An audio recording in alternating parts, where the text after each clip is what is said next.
Kayaknya semakin lama semakin di belakang ya saudaraku ya. Semakin tambah banyak ya jumlahnya ya. Wow.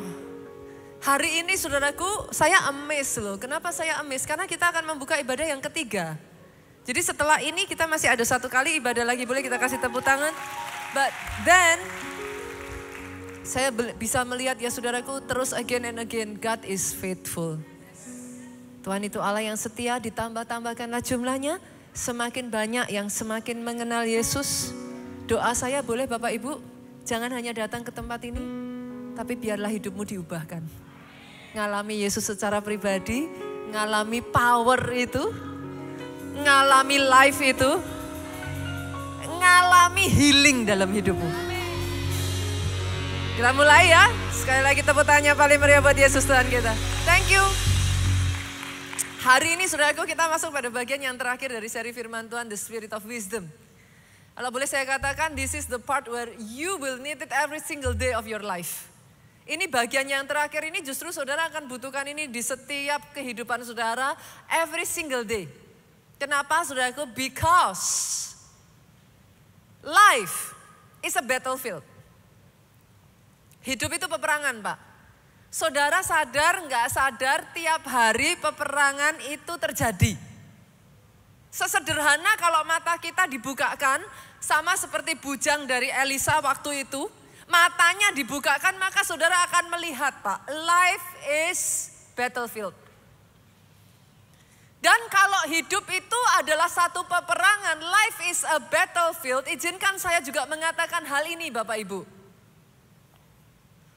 The enemy will attack you every single day. Suka atau enggak suka? Dia akan cari celah. Dia akan cari titik kelemahan saudara and right there, he will strike you. Dalam kehidupan saya pribadi ya saudara, kadang kalau tidak ada kelemahan yang bisa ditemukan, dia akan cari kelemahan orang terdekatmu. Dia tahu kok buttonnya saudara itu apa, pemicu saudara itu apa. Kadangkala bahkan kalau itu pun dia tidak temukan ya saudara, maaf saudaraku, bahkan asisten rumah tangga saudara juga bisa kena. Orang di sekelilingmu, orang yang mungkin bahkan jauh dari saudara, itu pun bisa kena. Dengar ini baik-baik, doa saya hari ini. Jadi orang Kristen, pertahankan kehidupan doamu. Kenapa? Karena kehidupan doamu bukan dibutuhkan pada saat masalah terjadi. Kalau saudara baru doa saat masalah terjadi, ya lebih baik daripada nggak doa sih Bapak Ibu. Tapi it's too late. Doamu yang menjagai keluargamu setiap hari. Doamu yang tanpa kau sadari di dalam setiap peperangan, dia akan strike. Apakah saudara kira semua baik-baik saja kebetulan? Come on. Kalau tembok berapi penjaga itu diangkat habis, saudara. Jangan pernah berpikir, gak apa-apa pastor, 1 hari bolong gak apa-apa pastor, 2 hari bolong gak apa-apa pastor, 3 hari bolong gak apa-apa. Emangnya musuh gak perhatikan? Kok gak ada lagi penjagaannya? Every single day is battlefield. Dan dengar ini Bapak Ibu, akan selalu ada Goliat-Goliat. Itu sebabnya kenapa firman hari ini saudara butuhkan wisdom to defeat your Goliath. Hikmat untuk mengalahkan Goliatmu, karena akan selalu ada Goliat-Goliat di dalam kehidupan saudara yang seolah-olah tidak terkalahkan. Bukankah itu Goliat? Seolah-olah tidak terkalahkan, berdiri untuk menghancurkan engkau. Masih ingatkah apa yang saya katakan Bapak Ibu? Life is a game of faith. Hidup kita ini pertandingan iman. Sepakat? Dalam pertandingan iman yang paling saudara butuhkan adalah iman. Clear dong? Saudara pertandingan lempar-lemparan balon isi air. Yang saudara butuhkan ya balon isi air. Dalam pertandingan iman yang saudara butuhkan adalah iman. Padahal setiap hari akan selalu ada Goliat yang berusaha berdiri mengolok-olok imanmu. Berapa banyak saya menjumpai sekian banyak orang ya saudaraku. Hari-hari ini karena keputusan mengambil hutang piutang yang salah. Every single day itu Goliat berdiri loh. Dan mengolok-ngolok di depan loh saudara. Saudara seperti kayak seolah-olah tidak berdaya, tidak bisa melakukan apa-apa. Berapa banyak orang-orang yang saya tahu ya saudaraku. Di masa-masa kemarin pandemi ya saudara. Oh imannya goyah loh. Kenapa? Every single day Goliat sakit penyakit itu berdiri dan berkata, mana Tuhanmu? Kalau Tuhanmu ada kenapa masih belum sembuh? Come on. Setiap kita punya Goliat dalam kehidupan kita. Itu sebabnya saya akan mengajak saudara melihat bagaimana anak muda seperti Daud membuat mesin perang tinggi 3 meter itu sujud di bawah kakinya. Come on. Bagaimana seorang Daud, a young shepherd boy, membawa mesin perang 3 meter tingginya, tunduk di bawah kakinya. Kita baca ya saudaraku ya. Kita lihat ya. Kita lihat yuk. Kita buka ada dalam 1 Samuel. Pasalnya yang ke-17. Ayatnya yang ke-4 sampai ayatnya yang ke-7. Saya akan ajak saudara baca dari terjemahan bahasa Indonesia masa kini. Nanti saudara mengerti why. Karena bahasanya beda saudara. Terjemahan bahasa Indonesia masa kini ini memudahkan saudara memahami. Ayat ini ngomong gini. Maka seorang jago berkelahi yang bernama Goliat. Terjemahannya lebih enak ya, jago berkelahi. Kalau saya boleh ngomong, saya tidak akan menyebut Goliat itu sebagai jago berkelahi. Dia mesin perang saudara. Dia berasal dari kota Gad, keluar dari perkemahan Filistin untuk menantang orang Israel. Tingginya kira-kira 3 meter. Ada di sini yang tingginya 2 meter? Kalau ada boleh angkat tangan? I don't think so. Oke. Untuk membantu saudara memahami kenapa terjemahan Indonesia masa kini. Karena kalau di terjemahan aslinya enggak akan disebut 3 meter. Ada ukuran yang tidak saudara mengerti. Terjemahan ini memampukan kita, memudahkan kita membayangkan, oh 3 meter. Kayak apa kira-kira 3 meter? Boleh dimunculkan multimedia? Silakan. Nah, saudaraku. Ini gambarannya, ini pun bahkan not even 3 meter, saudara. 2, sekian-sekian. Kalau saudara melihat seberapa banyak, karena saya sering ke Afrika ya saudaraku, orang Afrika tuh gede-gede. Ini yang baju warna merah ini jangan saudara pikir kecil loh saudara. Rata-rata pria di sini tingginya akan seperti yang baju warna hitam. Pria ya, bukan wanita ya. Kita sedikit lebih pendek lah saudaraku dari pria. Ada sebagian dari saudara lebih tinggi. Tapi rata-rata pria di sini tuh tingginya akan seperti yang baju hitam. Baju merah ini sudah lebih tinggi. Baju hitam itu hanya sekitar seleher saudaraku. Betul ya? Oke ya. 3 meter itu baju biru saudara. Dengan kata lain saudara kalau ngelihat Goliat itu ngelihatnya tuh bukan gini saudara. Ngelihatnya gini. Kita lanjutkan ya. Kita lanjutkan untuk jadi gambaran. Yuk ayatnya dibuka lagi. Tingginya kira-kira 3 meter. Ayat yang kelima. Ia memakai topi tembaga dan baju perang tembaga yang beratnya kira-kira 5-7 kilogram. Ibu-ibu ada di sini yang beratnya 57 kilogram, nggak usah ngaku. Gini aja deh, yang beratnya kurang dari 57 kilogram angkat tangan. Nah ini lebih seneng kan saudaraku kalau saya lebih langsing gitu kan. Kalau dibilang 57 kilogram kan aduh pasar gitu kan. Nah kebayang nggak saudaraku 57 kilogram itu cuman bajunya. Artinya saudara yang beratnya di bawah itu semudah ngelemparin baju dia akan pegang saudara. Make sense saudaraku? Make sense dong saudara kalau pakai baju apa gitu kan gak mungkin saudara. Saudara pakai baju ya pakai baju aja kan. Bajunya 57 kilo. In case ada saudara yang di bawah 50 kilo. Semudah itu saudaraku. Saya lanjutkan. Ayat ini berkata kakinya dilindungi oleh penutup kaki dari tembaga. Coba lihat dong sepatu saudara. Ibu-ibu yang pakai high heel, udah berat nggak kalau jalan? Sepatunya dari tembaga Bapak Ibu. Jadi bukan high heel saja, dia dari tembaga dan tidak disebut berapa beratnya saudara di sana. Di bahunya ia memanggul lembing tembaga. Once again, tembaga lagi saudara. Gagang tombaknya sebesar kayu pada alat tenun. Multimedia nanti ibadah berikut boleh dicariin nggak gambar alat tenun saudara. Supaya Bapak Ibu nanti bisa mengerti. Alat tenun tuh gede saudara. Jangan kebayang gagangnya seperti sapu ya Bapak Ibu. Tidak seperti sapu. Gede. Dan di sini dikatakan bukan gagangnya ya saudaraku, tapi mata tombaknya itu ujungnya saja. Itu 7 kilogram. 7 kilogram adalah berat bayi kurang lebih 6 bulan. Oke? Itu cuman ujungnya. Seorang prajurit berjalan di depannya dengan membawa perisainya.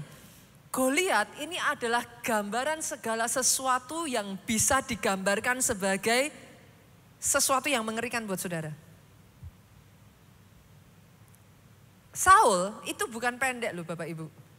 Alkitab mencatat kebanyakan orang Israel itu tingginya sebahunya Saul. Kalau sekarang mungkin ya Saul mungkin gak nyampe 2 meter lah ya, tapi plus minus saudaraku. Deket lah ke arah 1,8, 1,9 maybe. Kebayang gak saudaraku?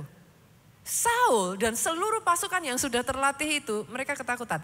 Pertanyaan saya kepada saudara, apa yang membedakan Daud? He is just a young shepherd boy, penggembala domba muda. Apa yang membedakan Daud? Nanti saudara baca ayatnya, dengerin nih saudaraku. Ketika demi didengar Daud, Goliat itu memaki-maki, mengolok-olok, menghina Allahnya. Lihat ini saudaraku. Roh Daud itu bangkit. Come on. Oh, itu sebabnya anak Tuhan harus berdoa setiap hari. Roh Daud itu bangkit. Ketika rohnya bangkit, Pak. Roh yang bangkit itu mengaktifkan imannya Daud. Come on. Iman itu perkara roh. Roh bangkit, iman bangkit Pak. Bersamaan iman bangkit. Ini yang membedakan Daud. Dia bisa berkata, I can beat you. Saya ulang ya saudaraku. Oh yes. Saul dengan tentara yang lain mereka terpaku. They cannot do anything. Tapi Daud berkata, I can beat you.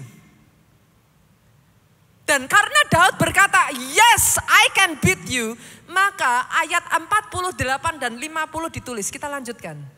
Kita buka di pasal yang sama, saudaraku. Ayat 48 ngomong seperti ini. Ketika orang Filistin itu bergerak maju untuk menemui Daud. Baca dong Bapak Ibu. Daud jalan pelan-pelan. Daud hati-hati.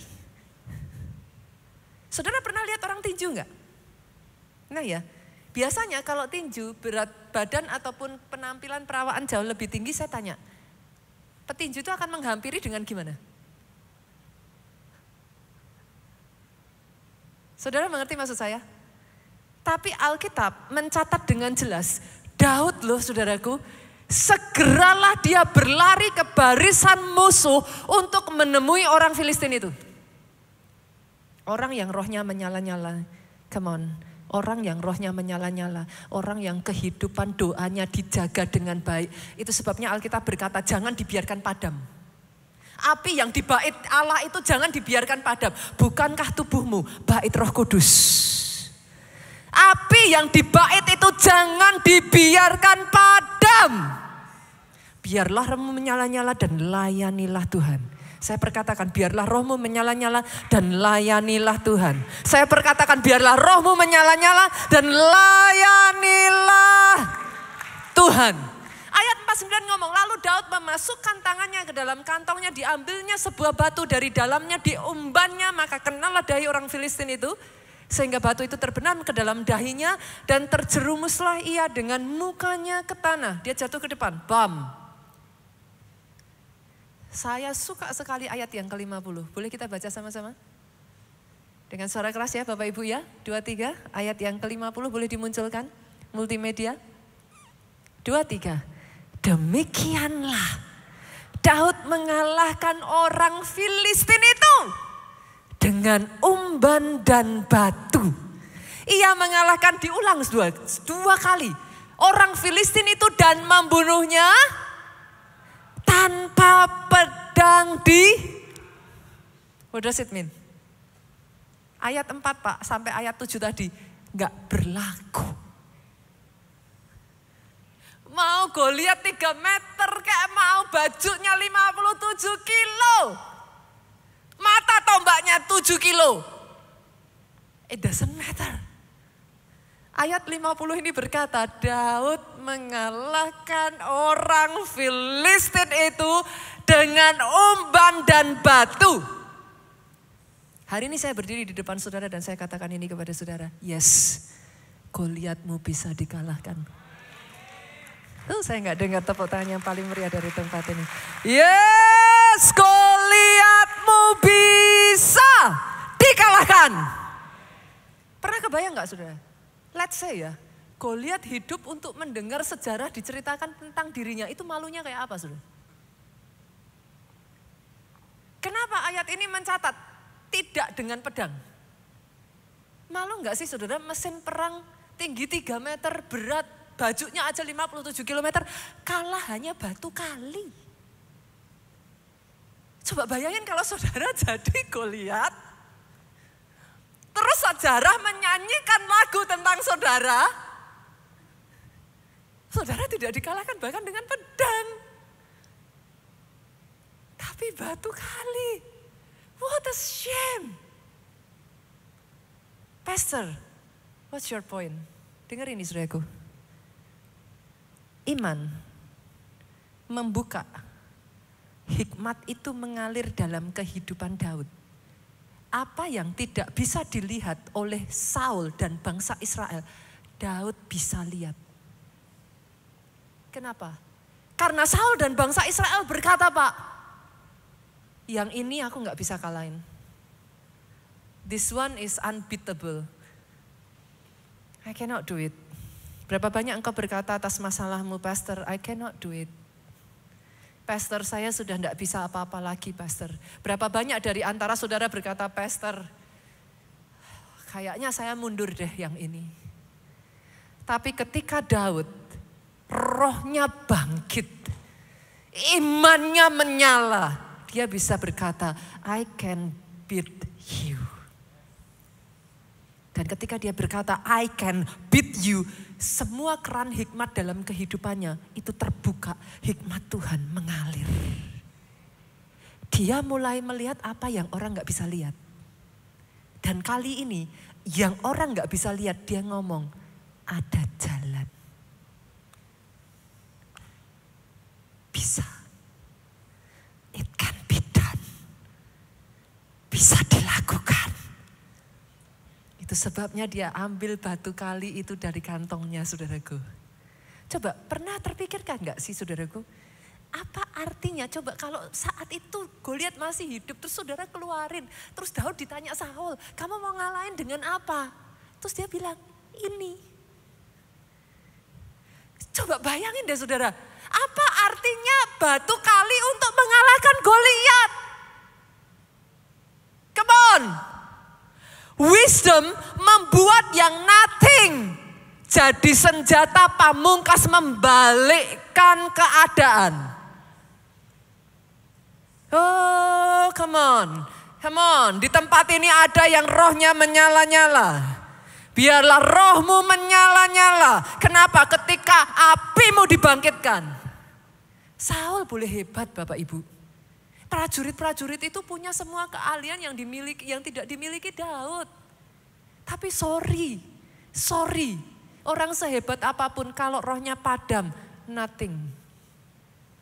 Nothing. Hikmat dalam hidupnya kandas. Keran-keran hikmat dalam hidupnya tertutup.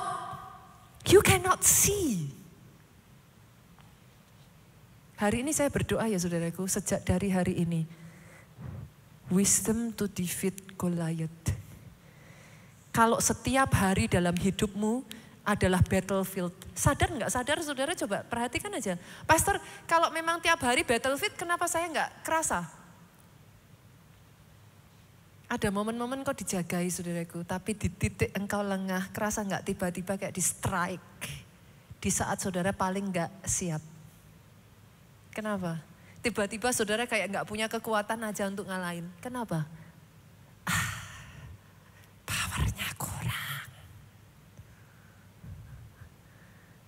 Api di atas mezbah itu harus dijaga.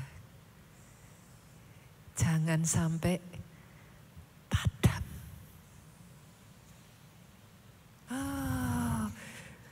Kalau setiap hari adalah battlefield, izinkan saya katakan ini Bu. Ada hikmat untuk setiap peperangan yang engkau alami. The wisdom to defeat Goliath, doa saya itu mengalir, mengalir, mengalir, mengalir, mengalir. Atas pribadi, lepas pribadi, lepas pribadi, lepas pribadi. Jadi atas hidup saudara. Pertanyaannya sekarang saudaraku. Pastor, gimana cara saya bisa mengembangkan hikmat seperti Daud ini? Karena ternyata ya saudaraku, bukan besar kecilnya. Bapak Ibu sorry, bukan muda atau tua, umur bukan umur.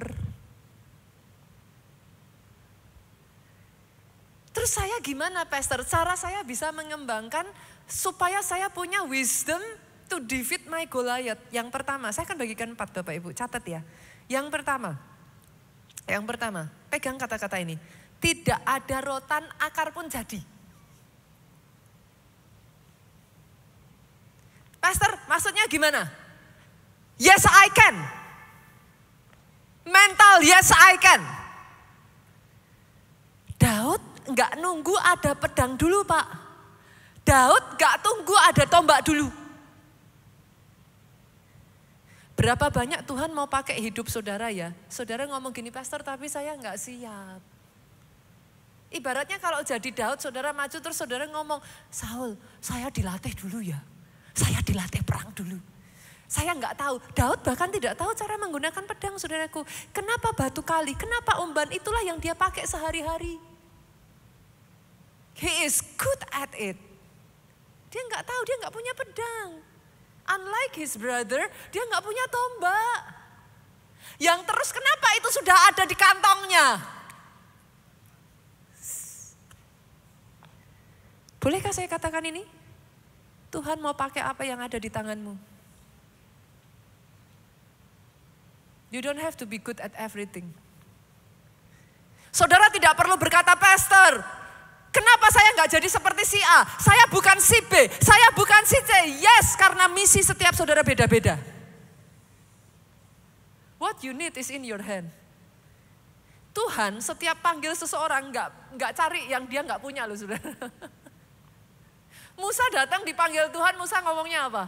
Tuhan, aku nggak pinter ngomong, aku gagap. Tuhan, aku begini, aku begitu.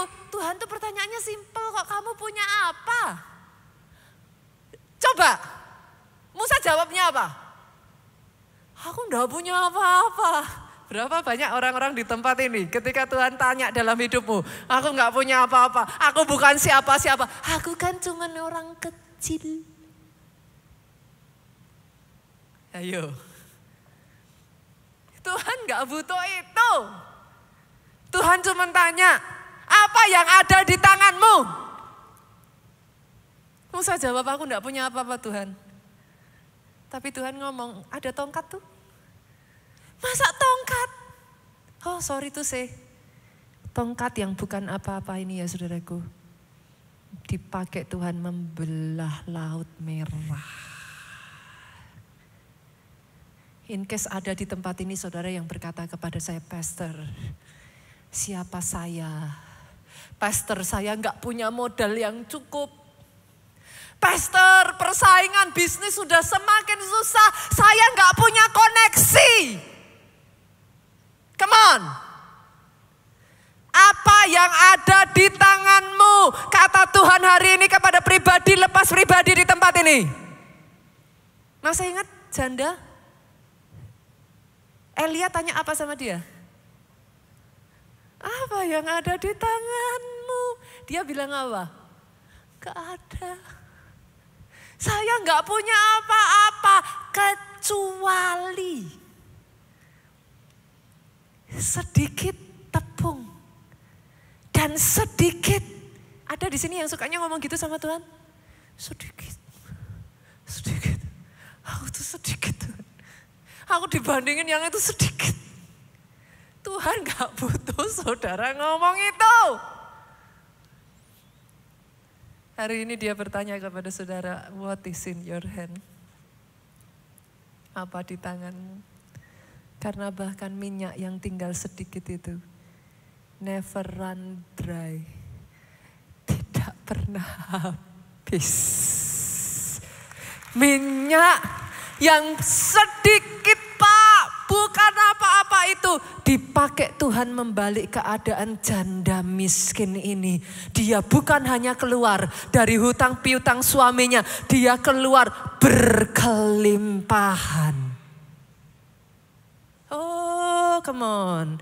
Yang apinya menyala-nyala di tempat ini. Come on, yang imannya dibangkitkan. Boleh teriakan aminmu yang paling keras.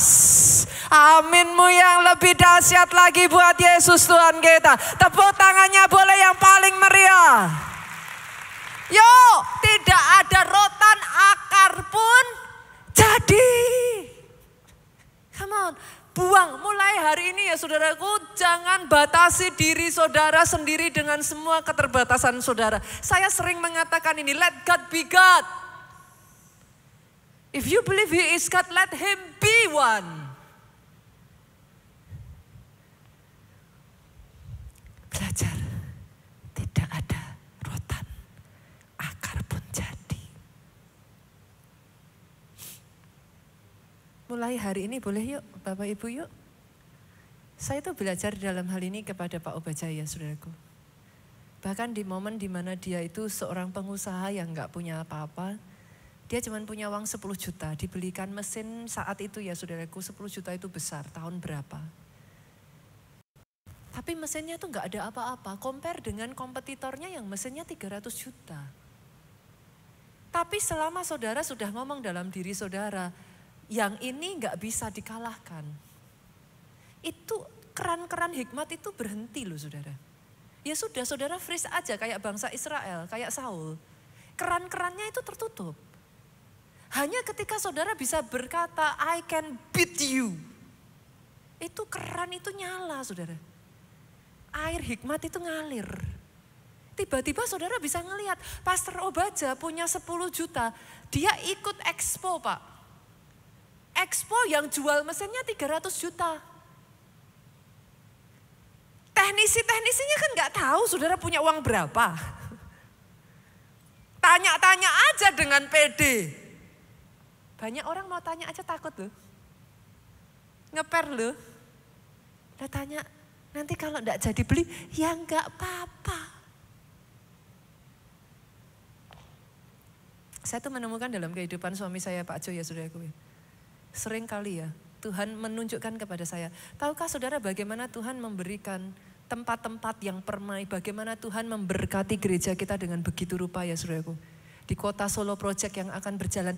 Tahukah saudara apa yang dilakukan? Pak Jo itu paling sering ini. Tahu nih koordinator saudara. Jalan-jalan puter-puter Pak. Lihat tanah. Saya istrinya aja ngomong gini. Memangnya mau beli. Lah memangnya kenapa kalau enggak? Saya tuh dijawab kayak gitu terus saudaraku. Setiap kali saya bilang, sungkan kalau gak beli. Segala yang diinjak kakiku. Jawabannya gitu saudaraku. Tuhan berikan, kata dia. Satu kali dia pergi ke satu expo saudaraku, pulang-pulang bawa brosur rumah. Saya bilang, emangnya mau beli? Loh, dimulai dari brosurnya dulu. Loh, banyak di antara saudara nggak berani tuh ngambil brosurnya. Nggak berani tuh lihat rumahnya. Nggak berani tuh nginjak tanahnya. Halo? Come on. Saya mendengar satu kesaksian ya saudaraku. Dari salah satu orang SG di bawah kita. Saudara tahu, dimulainya dari apa? Dia doa sama Tuhan, ya ampun, bukan SG kita, sorry. Salah satu hamba Tuhan saudara. Satu kali dia datang, dia ngeliat loh, waduh Tuhan, seandainya saya bisa punya mobil yang dipunyai. Saudara tahu dimulai dari apa? Dia beli dulu miniaturnya Alphard ditaruh di depannya. Dashboard mobilnya. Dari miniatur Alphard dia pegang. Tuhan, satu hari nanti si miniatur bekerja. Iman timbul dari pendengaran akan firman Kristus. Apa yang kau lihat itu terjadi atas hidupmu, itu jadi dirimu. Dia terus lihatnya kalau nyetir miniatur Alphard. Lihatnya kalau nyetir miniatur Alphard. Pak Jo nginjak-nginjaknya dalam nama Yesus tanah. Sampai satu ketika miniatur Alphard itu berubah jadi Alphard sungguhan, saudaraku. Oh come on, saya nggak dengar kata amin dari tempat ini. Saya nggak dengar kata amin yang paling keras dari tempat ini. Come on, satu demi satu, apa yang diinjak suami saya terjadi Tuhan berikan. Tidak ada rotan, akar pun jadi. Pak Obajak mesin 10 juta, dia tanya, teknisi ngomong, dikira potential buyer saudara. Dijelaskan dengan detail. Ini mesinnya begini loh, cara kerjanya begini. Pak Obajak tanyanya detail sekali. Coba saya lihat dalam mesinmu kayak apa, cara ngerakitnya gimana. Seperti apa, dibuka dalamnya, dilihat ini caranya begini, ini caranya begitu. Didengarkan, dikumpulkan semua brosurnya. Dikira mau beli. Dari semua brosur-brosur, dari semua yang diceritakan, dari semua yang Pak Obaja bisa dengar. Pulang mesin 10 juta dengan tangannya sendiri diubah saudaraku.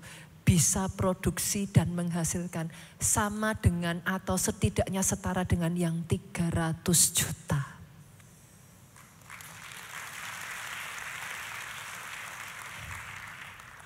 Tidak ada rotan, akar pun jadi. Kadang hikmat itu keluar dalam kondisi kepepet. Halo, boleh Bapak Ibu? Sejak dari hari ini kembangkan pola pikir itu. Jangan pernah berkata lagi, Pastor aku bukan anak siapa-siapa. Pastor aku bukan apa-apa. Pastor aku orang yang tidak ada ininya, tidak ada masa depannya. Stop! Watch out what you say. Hati-hati dengan perkataanmu, dalam perkataanmu ada kuasa. Apa salahnya sih saudara sama-sama ngomong bilang aku ini orang yang diurapi Tuhan. Ngomongnya jangan aku ini orang yang diurapi sih pastor, diurapi. Kayak tadi itu loh saudaraku, Daud tidak mendatangi Goliat dengan dia lari. Aku anak raja segala raja. So what? Berani. Yang kedua saudaraku, yang pertama tadi tidak ada rotan, akar pun jadi. Mengembangkan wisdom yang unconventional saudaraku, hikmat yang tidak biasa. Boleh nggak kembangkan kreativitas? By the way, Yesus kita tuh kreatif loh. Coba, penginjilan mana yang lebih kreatif dari Yesus? Zaman itu orang kalau khotbah, kita aja sekarang lah Pak, khotbah di mana? Gereja lah bait Allah kan, kalau zaman dulu bilangnya. Yesus khotbah di mana? Ada nggak zaman sekarang khotbah di atas kapal Pak?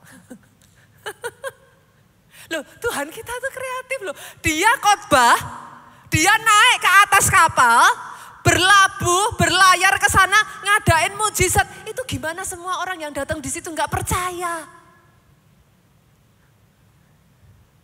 Come on, He is a creative God. Dia khotbah, di atas bukit. Pada saat dia disuruh bayar pajak, dia ambil ikan, keluarin uang, bayarlah apa yang seharusnya kamu bayar. Our God is a creative God. Tuhan kita Tuhan yang kreatif. Dan kabar baiknya saya perkatakan buat saudara. Engkau diciptakan serupa dan segambar dengan Tuhan yang kreatif itu. Artinya dalam dirimu mengalir DNA kreatif. Jangan pernah berkata lagi, pastor, saya nggak punya apa-apa kok, mau gimana? Come on, dengan sedikit sentuhan loh saudara. Apa yang saudara sebut sebagai leker. Dirubah dikit aja jadi The Crips, harganya udah berapa? Coba. Loh sekarang saudara kalau beli leker tuh berapa toh? Berapa saudara leker? 2.000 aja dapat. 1.500 kemarin tuh saya ada pameran di bawah mall tuh. Masih dapat. Begitu namanya diganti. The Crips. Berapa tuh saudara bayar? Nah loh 20.000 aja belum tentu dapat sekarang. Paling murahnya udah berapa kan? Nah tuh 10 kali lipat. Saudara di sini keluar ngopi di pinggiran. Paling bayar berapa bapak-bapak? 5.000 dapat? Boleh ya? Ngopi pinggir ya. Sekarang Starbucks saudara diganti aja namanya. Dikasih sedikit diulek-ulek. Gimana lah caranya saudara? Starbucks saudara bayar berapa? Berapa kali lipat? Senggol kiri kanan, be kreatif. Be kreatif. Einstein itu ngomong ya, jangan mimpi. Saudara melakukan hal yang sama terus berharap hasil yang beda. Itu mimpi. Malah itu mujizat. Yang namanya kreatif, melakukan hal yang sama dengan cara yang berbeda. Come on. Saya dulu ya saudaraku, hal kecil lah. Dikasih budget, waktu udah bertahun-tahun lalu, udah lama lah saudaraku. Dikasih budget, disuruh mengadakan Natal anak. Ditambahin, Natalnya yang spektakuler. Oke dong, kita kan pegang divisi anak, oke jalan. Oke jalan. Dikasih budget berapa? Ini zaman mungkin ada kali ya sudah 15, lebih mungkin 15 tahun yang lalu. Saya dikasih budget 500.000 saudaraku. Saya tanya saudara, mau diapain itu saudara? Natal anak spektakuler. Saya dikasih budget 500.000. Datang dong saya sama gembala sidang saudara. Which is happen to be my husband kan gitu saudaraku. Sama suami sendiri, saya komplain. Ini dikasih budget segini, Natal spektakuler, mau bikin apa? Saya bilang. Saudara tahu suami saya dengan santainya jawab saya apa saudara? Pakai lutut. Saya disuruh doa saudara. Saya antara ini saudaraku, saya nego-nego tipis lah saudaraku, akhirnya dinaikin. Oke lah, dikasih 1.500.000. Saya tanya, kalau itu saudara apa yang akan saudara lakukan? Saudara bilang nggak bisa? Saudara bilang omong kosong, saudara bilang saudara marah-marah, saudara berpikir negatif terhadap leader, saudara tidak melakukan apa-apa, saudara komplain, saudara do nothing, what will you do? Saya disuruh doa ya 1.500.000 tak bawa ke dalam doa saudara. Tuhan dikasih 1.500.000, terima kasih. Sama seperti 5 roti 2 ikan saya bawa di hadapan Tuhan saya. Beri aku hikmat-Mu Tuhan. Beri aku Tuhan. Oh hikmat untuk bisa mengerjakan. Anointing to get it done. That is the first you need to know. Saudara tahu apa yang saya lakukan dengan uang itu? Saya sulap satu gereja saudaraku, saya jadikan jungle. Saya berpikir ini Natal mau buat apa ya, biar anak-anak tertarik apa ya, dananya budgetnya kurang. Saya bikin jungle, saudara tahu kenapa? Lah budgetnya terbatas, saya kumpulin daun-daun di luar sungguhan saudara. Loh saya beneran, ranting-ranting apa yang sudah dibuang saya kumpulkan. Bukankah hikmat kadang datang saat kefepet? Tapi dengar ini saudara. kreatif. Hari itu mereka berkata kepada saya, "Pastor, ini dekor di mana?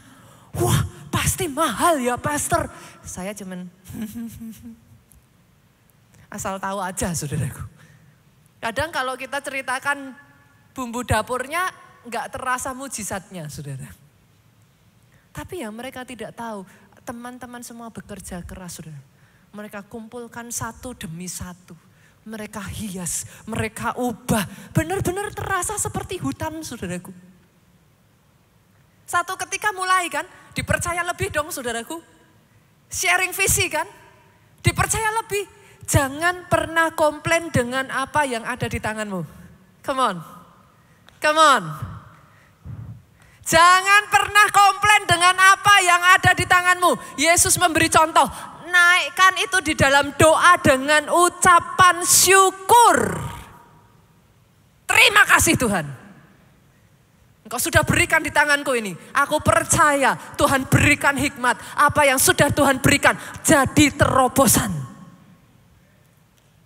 Next time lagi, dipercaya lagi saudara. Kali ini sudah membuktikan. Tambahlah budgetnya, tapi masih kecil. Terus saya mikir ini mau diapain ya kali ini ya Pas. Mau kita bikin apa ya? Tuhan kasih hikmat lagi. Under the sea. Anak-anak sukanya ini saudara. Under the sea. Lah Pastor terus gimana? Ikan hias harganya mahal. Saya kontak jemaat. Saya tahu ada kenalan yang punya toko ikan hias. Mau nggak promosi saya bilang. Tuh ikan-ikan hiasmu bawa semua ke gereja. Boleh dijual, boleh dipromoin. Taruh tuh nama-nama toko gede-gede. Dia bawa semua ikan hias saudaraku. Anak-anak masuk, lihat segala macam. Saya kerjasama dengan pecinta binatang. Mereka bawa kura-kura, mereka bawa segala macamnya. Saya katakan boleh, mau ceritakan dan edukasi anak-anak. Saya bilang, saya akhirnya gandeng sana, gandeng sini.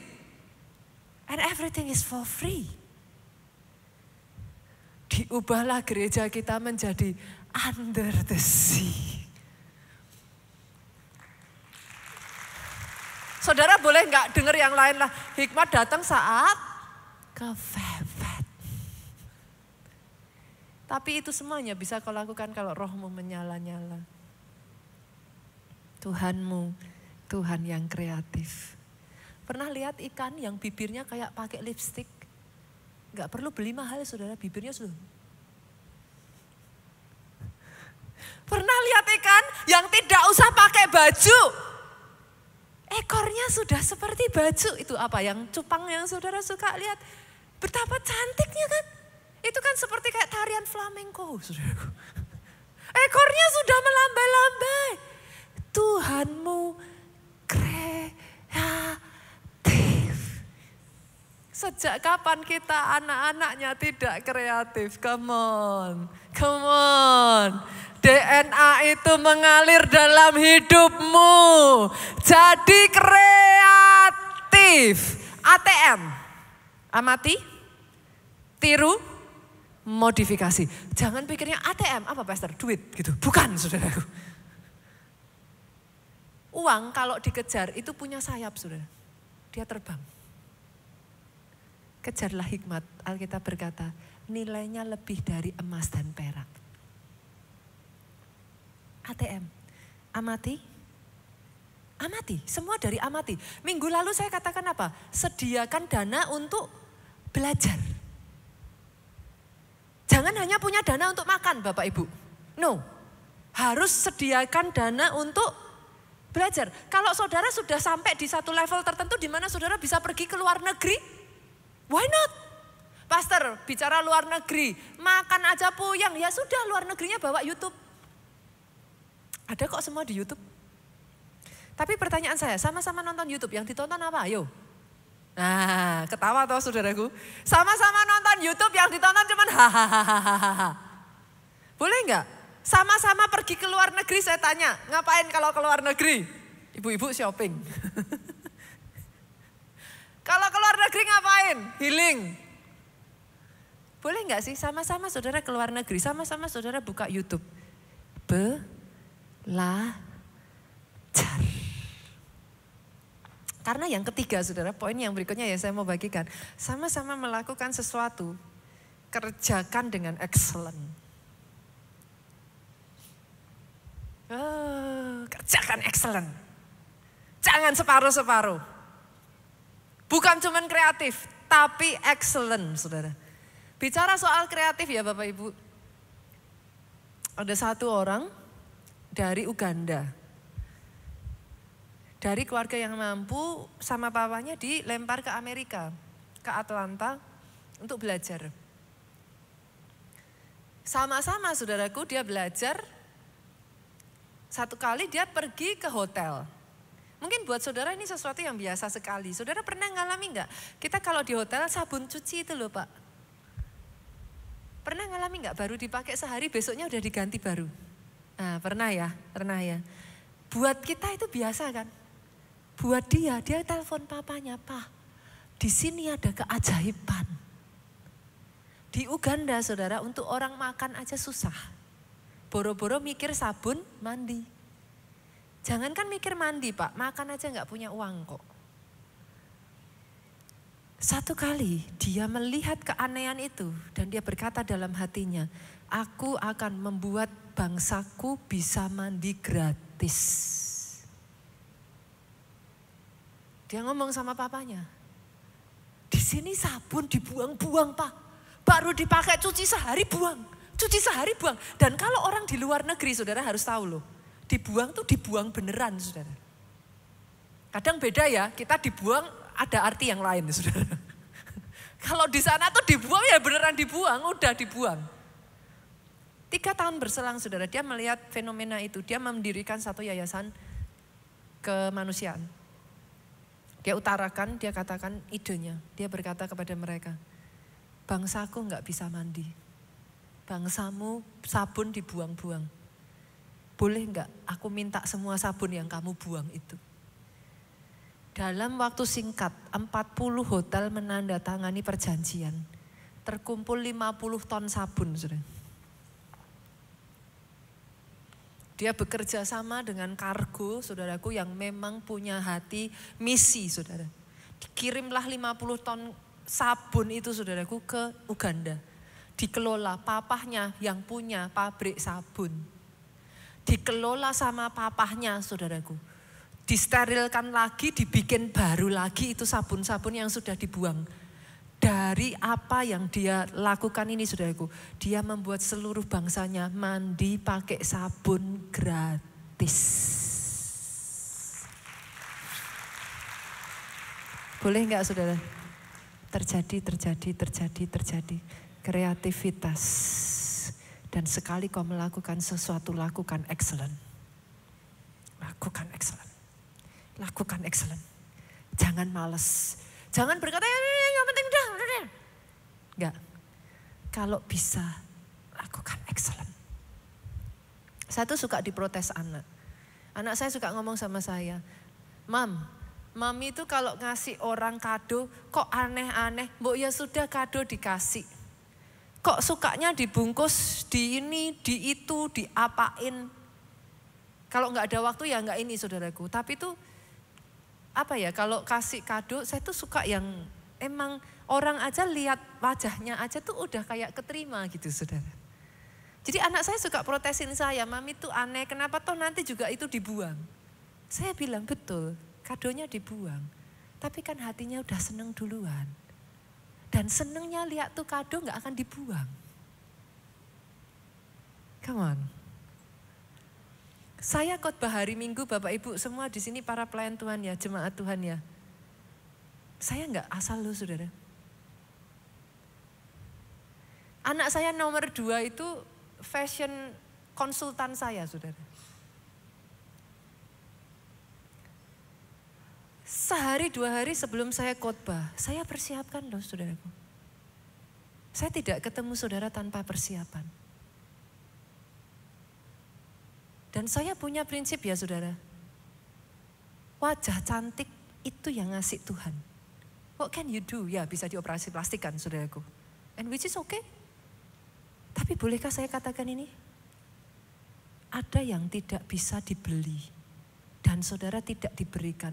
karakter hati, roh. Itu saudara harus kerja keras menempanya. Boleh gak sih datang ke tempat ini jangan asalan cari Tuhan. Ketemu Tuhan yang excellent dong. Excellent bukan hanya penampilan. Duh, saya persiapan loh saudara, serius.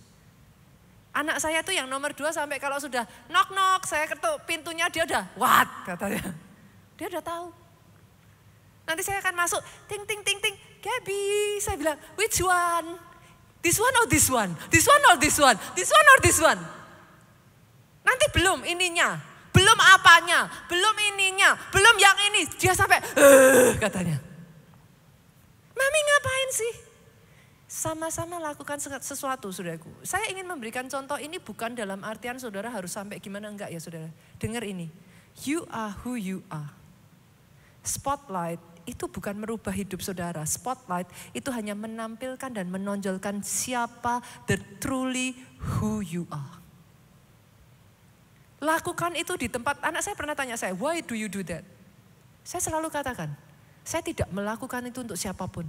Saya melakukan because of who I am. Saudara kerja bagus, jangan hanya karena dilihat bos. Tampil bagus bukan karena bos lihat.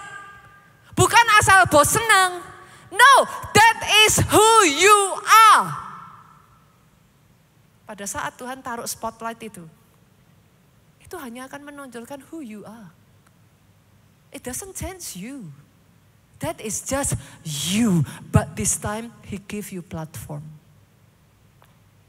Doa saya dari tempat ini ada pribadi-pribadi yang excellent. Hidupmu excellent. Sama-sama seorang dokter kau kerjakan tugasmu dengan excellent. Sama-sama seorang profesional muda kau kerjakan apa yang dipercayakan dengan excellent. Sama-sama seorang bisnismen kerjakan bisnismu dengan excellent. Bukan hanya cari keuntungan, no. Tapi jawab kebutuhan konsumenmu, saudaraku. Apa yang mereka butuhkan, saudara jadi jawaban buat mereka. Apa yang mereka minta 1, kau berikan 2. Come on, be excellent. Yang terakhir saudara, ini justru yang paling penting. Saya boleh minta pemain musik maju ke depan? Ini yang paling penting saudaraku. Di atas segalanya dan semuanya, bolehkah saya katakan ini? Punyai hubungan yang dekat sehingga cepat engkau bisa dengar instruksinya Tuhan. Kalau ada satu kesaksian saya pakai tempat ini saja boleh Bapak Ibu. Tempat ini jatuh dari langit saudara. Pastor, yang benar aja. Apanya yang jatuh dari langit? Yes. Kami nggak pernah berpikir untuk masuk ke daerah ini saudaraku. Kalau ada daerah lain mungkin certainly not this place. Tapi tahukah saudara, ada banyak yang tidak pernah kami pikirkan. Tuhan berikan kepada orang yang dikasihinya. And that is real Pak. Boleh saya tambahin lagi yang bikin jengkel? Pada waktu tidur.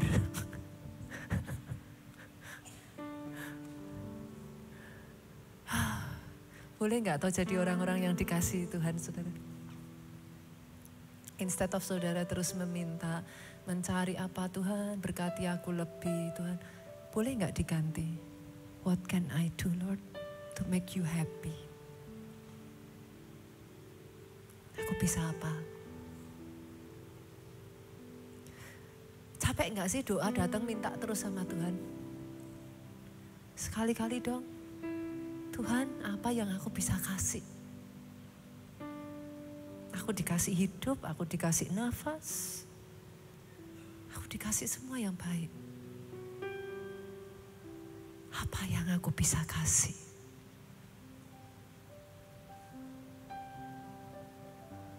Kepada orang yang dikasihinya. Come on. Saudara berkata, Pastor, tapi aku punya masalah. Pastor, keadaanku seperti sekarang ini. Bukankah dia berkata, miracle worker, promise keeper, light in the darkness, my God, that is who you are. Saudara takut apa? Dia Waymaker, miracle worker, promise keeper, light in the darkness. Bahkan di saat engkau tidak mengerti, Dia terang buat jalanmu. Waymaker, miracle worker, promise keeper. Awan jemaat Tuhan. Dengan segenap hatimu bangkit berdiri dan pujikan. Pujikan pujian ini, katakan Waymaker, miracle worker, promise keeper, light in the darkness. My God, that is who you are. That is who you are. Waymaker, miracle worker, promise keeper, light in the darkness. My God, that is who you are. Dengar saudara, dengar katakan ini. Even though I don't see it, you working. Even when I don't feel it, you working. Saudara berkata, Pastor, aku tidak melihat. Pastor, aku tidak merasakan apa-apa. Oh, biarlah rohmu menyala-nyala, bangkit. Engkau mulai melihat apa yang tidak terlihat. Dia tidak pernah tertidur, tidak pernah terlelap. Even when I don't feel it, you working. You never stop working. You never stop. You never stop working. Even when I don't see it, you working. Even when I don't see it, you working. You never stop. You never stop working. You never stop. You never stop working. Miracle worker, promise keeper, light in the darkness. That is who you are. That is who you are, Lord. You are Waymaker, miracle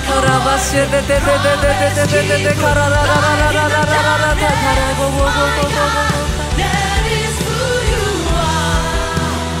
That is who you are. Katakan saudaraku. That is who you are. That is just you, Lord. That is who you are. That is who you are. That is who you are. Oh, that is who you are. That is who you are. That is who you are. Yes, Lord. That is who you are. Sorak-sorak yang paling meriah buat Raja di atas segala raja. Buka matamu, saudaraku.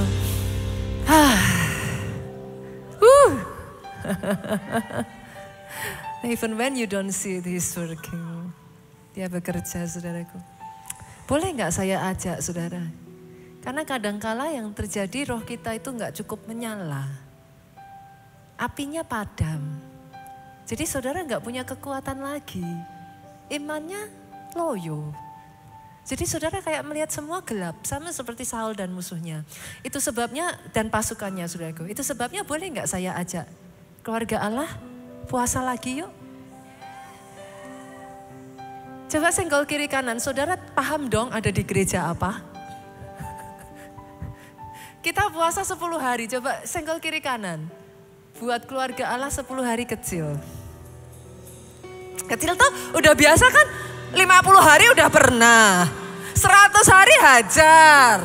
Kan banyak loh di sini yang saya dengar puasa. Bahkan kemarin saya dengar kesaksian 7 bulan dia puasa. Ada lagi yang kesaksian 1 tahun puasa. Oh, sebagai akibatnya Tuhan kerjakan dahsyat karya Tuhan. 10 hari. Kita akan mulai puasa besok hari Senin. Tanggal 28 September sampai kita akan selesaikan tanggal 6.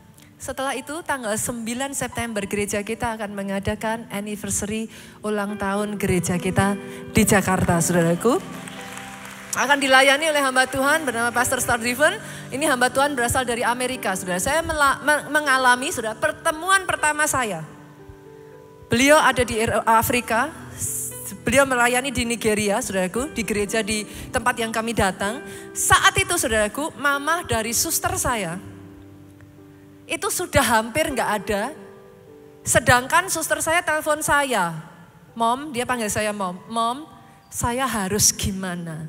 Saya menghargai tanggung jawabnya dia. Dokter sudah berkata mama saya tidak ada harapan.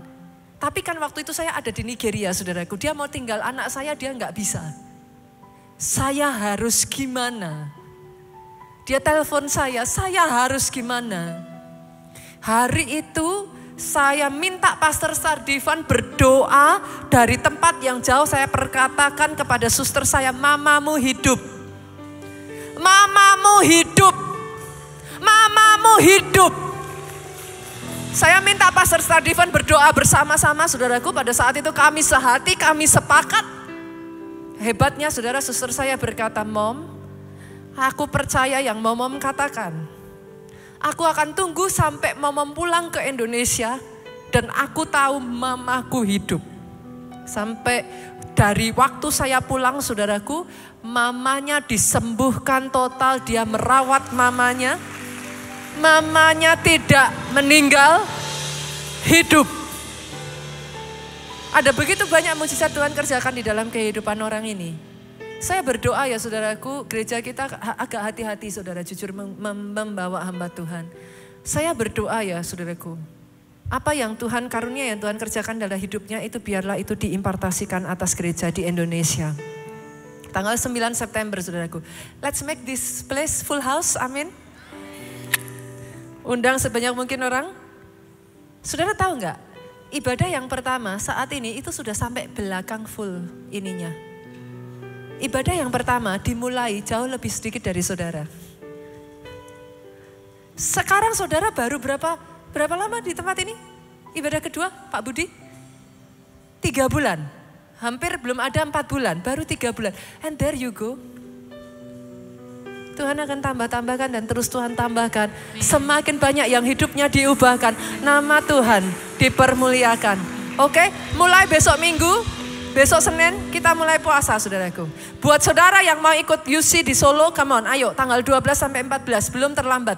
300 orang dari Jakarta berangkat sama-sama. Saudara yang bisa, ayo ikut sama-sama karena pasti seru sekali. Setiap UC ada peremaan yang baru. Oh Tuhan kerjakan sesuatu yang baru saudaraku. Boleh angkat kedua tangan saudara, diberkatilah saudara oleh Tuhan. Amin.